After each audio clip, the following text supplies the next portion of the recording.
Maintenance builder ले रहा है, रूल्स बिल्डर बना रहा है और सोसाइटी बोल रही है कि हम आरडब्ल्यूए हैं।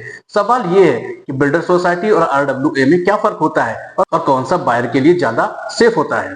देखिए, ये कंफ्यूजन हमेशा लगभग नई सोसाइटियों में बना रहता है। बायर सोचता है कि सोसाइटी बन गई है, मतलब सारे रेजिडेंट के हाथ में आ गया है, सारा कंट्रोल अब रेजिडेंट ही कर सकता है, पर रियलिटी थोड़ी सी अलग होती है। बिल्डर सोसाइटी आखिर होती क्या है? जब तक प्रोजेक्ट पूरा कंप्लीट नहीं हो जाता और सारे फ्लैट्स हैंडओवर नहीं हो जाते, तब तक बिल्डर ही मेंटेनेंस रूल्स और कंट्रोल बनाए रखता है।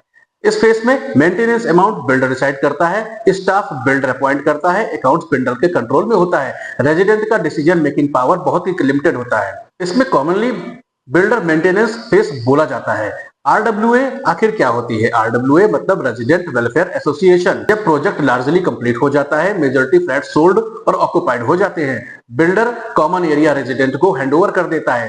तब सारे रेजिडेंट मिलकर आरडब्ल्यूए को रजिस्टर कराते हैं। आरडब्ल्यूए में फ्लैट ओनर ही मेंबर होते हैं। सारे रेजिडेंट ही मिलकर प्रेसिडेंट और सेक्रेटरी का चुनाव करते हैं और अकाउंट्स ट्रांसपेरेंट होते हैं, यानी कंट्रोल बिल्डर से रेजिडेंट के पास शिफ्ट हो जाता है। सबसे बड़ा लीगल डिफरेंस इनमें यह होता है कि बिल्डर सोसाइटी मतलब टेम्परेरी कंट्रोल, आरडब्ल्यूए मतलब परमानेंट रेजिडेंट कंट्रोल। रेरा के मुताबिक बिल्डर को एक स्टेज के बाद मेंटेनेंस और मैनेजमेंट को रेजिडेंट को हैंडओवर करना जरूरी होता है।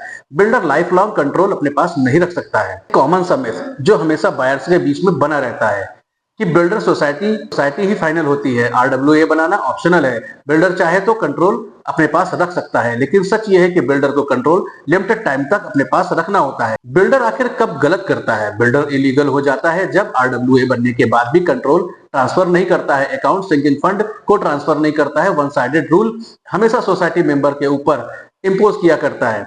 इस सिचुएशन में बायर लीगल एक्शन ले सकता है।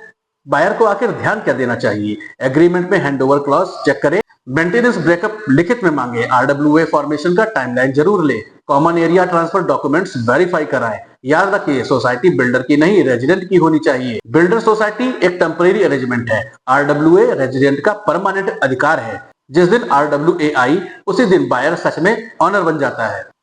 अगर आपको वीडियो पसंद आया हो तो वीडियो को लाइक करें, शेयर करें और चैनल को सब्सक्राइब करें। धन्यवाद।